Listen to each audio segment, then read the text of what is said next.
Hello बच्चों, आज हम कक्षा 8 का चैप्टर नंबर 6 इससे आगे शुरू करेंगे।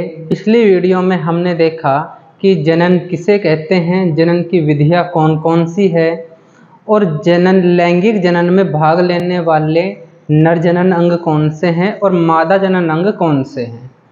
इसके बाद में हम इसमें कुछ जैसे हमने नर जनन अंग और मादा जनन अंग पढ़े थे, तो हम चित्र के माध्यम से ये देखेंगे कि किस प्रकार के ये अंग होते हैं। सबसे पहले हम नर जनन अंग की बात करते हैं। तो हमने देखा था नर जनन अंग में एक जोड़ी वृषण थे। तो वृषण, ये एक जोड़ी वृषण है, एक दो है, इन्हें हम एक जोड़ी वृषण कहते हैं। इन वृषण से निकलने वाली नलिकाओं को हम शुक्राणु नलिका कहते हैं।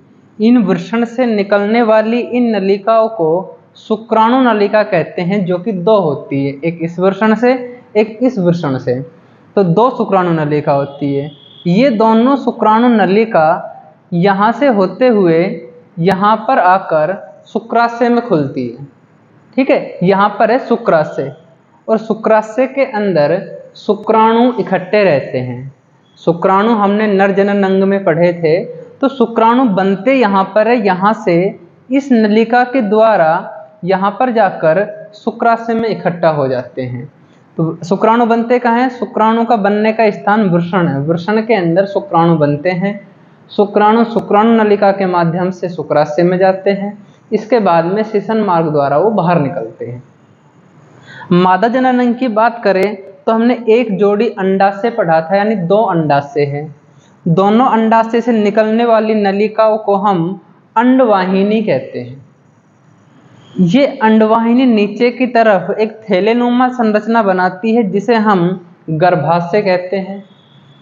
ठीक है, अंडाणु का निर्माण अंडाशय के अंदर होता है, शुक्राणु का निर्माण वृषण के अंदर होता है, अंडाणु का निर्माण अंडाशय के अंदर होता है।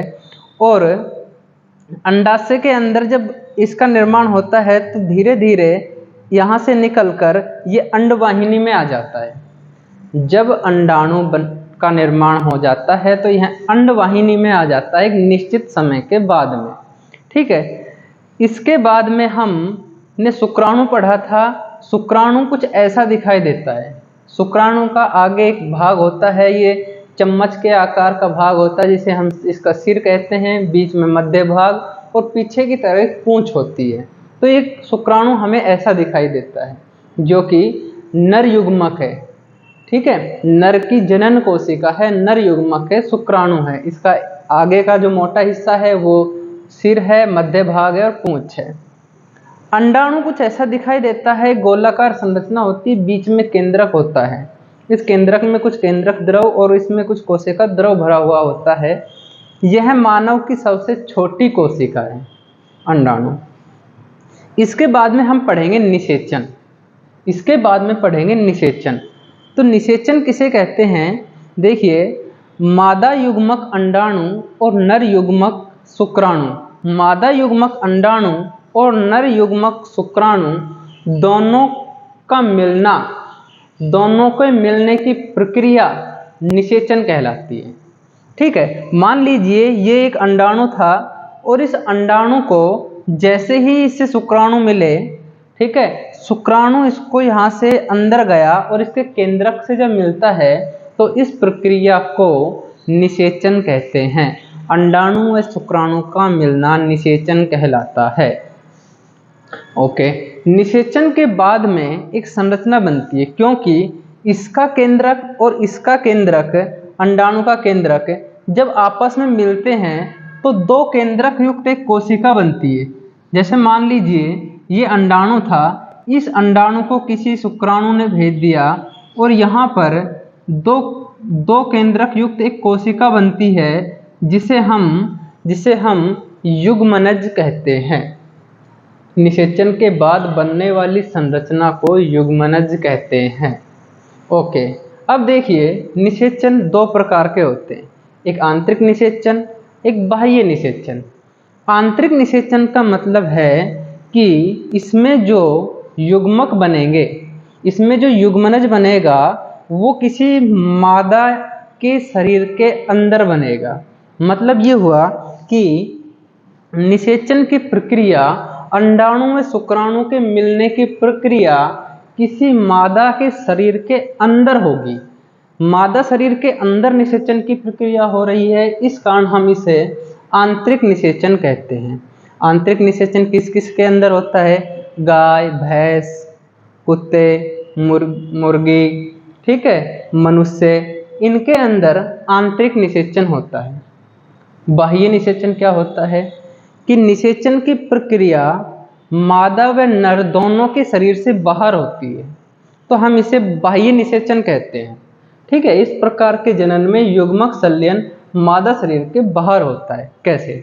देखिए, बरसात के मौसम में मेंढक हमें बहुत सारे देखने को मिलते हैं, क्योंकि मेंढक के लिए बरसात का मौसम जो होता है वह इनके रिप्रोडक्शन जनन काल है, रिप्रोडक्टिव टाइम है, इनका जनन काल है। इसी काल के अंदर ये बच्चे उत्पन्न करते हैं।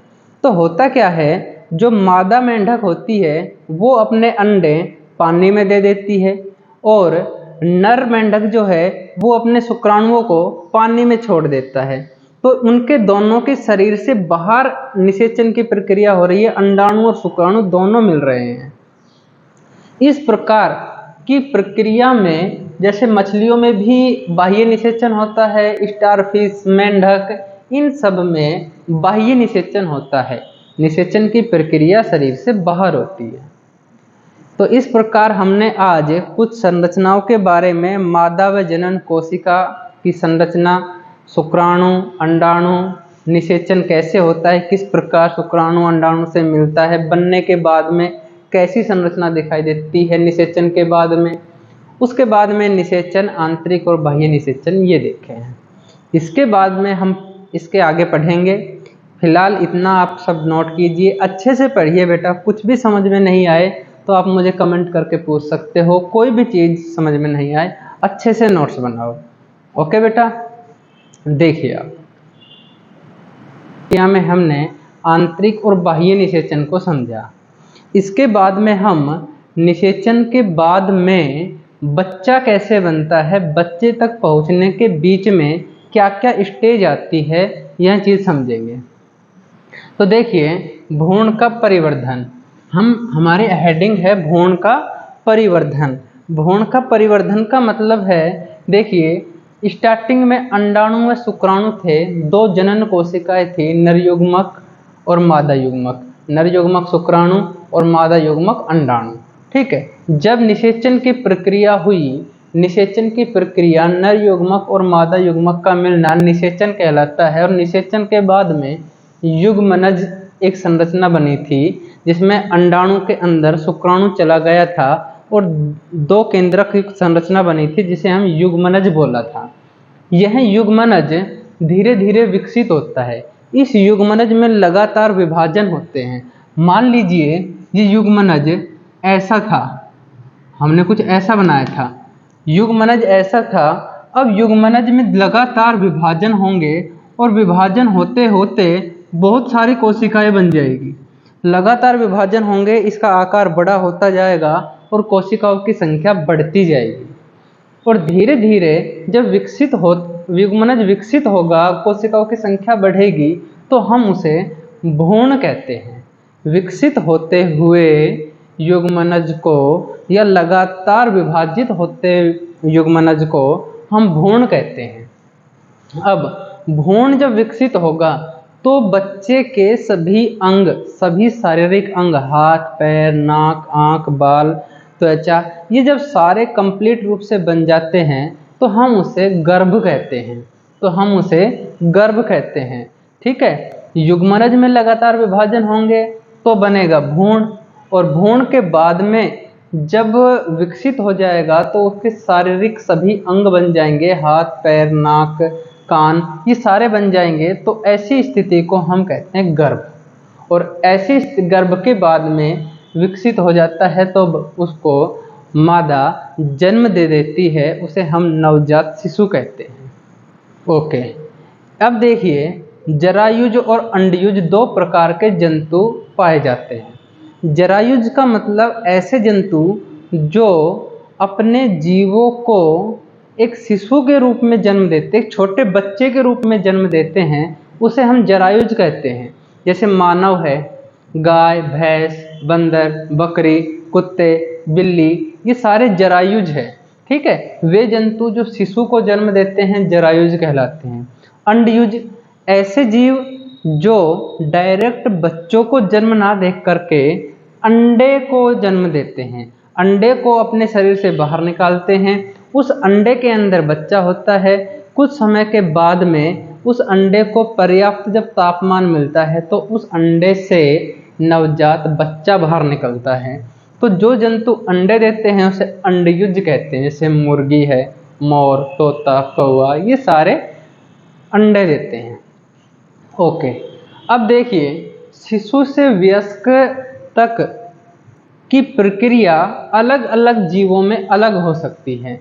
जैसे देखिए मानव जो है उसमें शिशु से वयस्क होने की प्रक्रिया, मानव ने बच्चा दे दिया, किसी जीव ने बच्चा दिया, वह बच्चा जब शिशु अवस्था में था तो उसके सारे अंग उसी प्रकार के थे जैसे एक वयस्क के होते हैं। लेकिन कुछ जीवों में जो बच्चे होते हैं, अंडे के बाद में जब बच्चे निकलते हैं तो वह बिल्कुल अपने वयस्क के जैसे नहीं होते, उनमें बीच में एक अवस्था पाई जाती है। देखिए क्या लिखा हुआ है, जंतुओं के नवजात प्राणी जीव जंतुओं ने जो बच्चे दिए वो, और अंडे से जो जीव निकले हैं वो तब तक वृद्धि करते हैं जब तक वे अपने वयस्क के समान, वयस्क के जैसे नहीं हो जाते।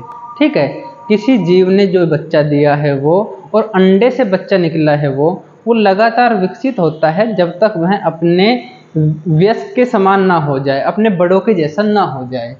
लेकिन कुछ जंतुओं में जो नवजात शिशु होता है, जो अंडे से निकला हुआ शिशु होता है, वह अपने वयस्क से बिल्कुल अलग होता है।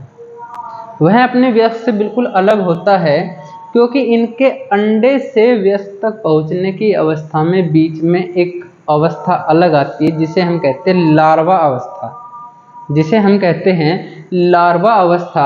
ये जो टैडपोल है, ये जो टैडपोल है, ये टैडपोल जो है ये है लार्वा।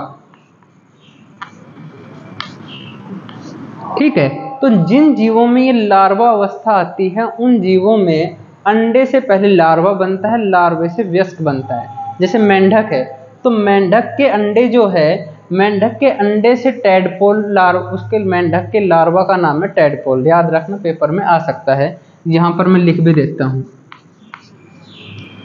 मेंढक के लार्वा का नाम टैडपोल। ठीक है, मेंढक के लार्वा का नाम है टैडपोल। तो मेंढक के अंडे से बना लार्वा टैडपोल और उससे बना वयस्क। अब एक क्वेश्चन और आता है कि लार्वा से वयस्क में बदलने की प्रक्रिया को हम कायांतरण कहते हैं। लार्वा यानी टैडपोल का वयस्क में बदलने की प्रक्रिया को हम कायांतरण कहते हैं। इस प्रकार हमारा लैंगिक जनन खत्म हुआ। इसके बाद में हम अलैंगिक जनन पढ़ेंगे, IVF पढ़ेंगे और एक क्लोन पढ़ेंगे, डॉली भेड़ का जन्म कैसे हुआ था। इतना सभी बच्चे नोट कीजिए। कोई भी आपको परेशानी हो आप कमेंट करिए, ज़रूर आपका सहायता की जाएगी।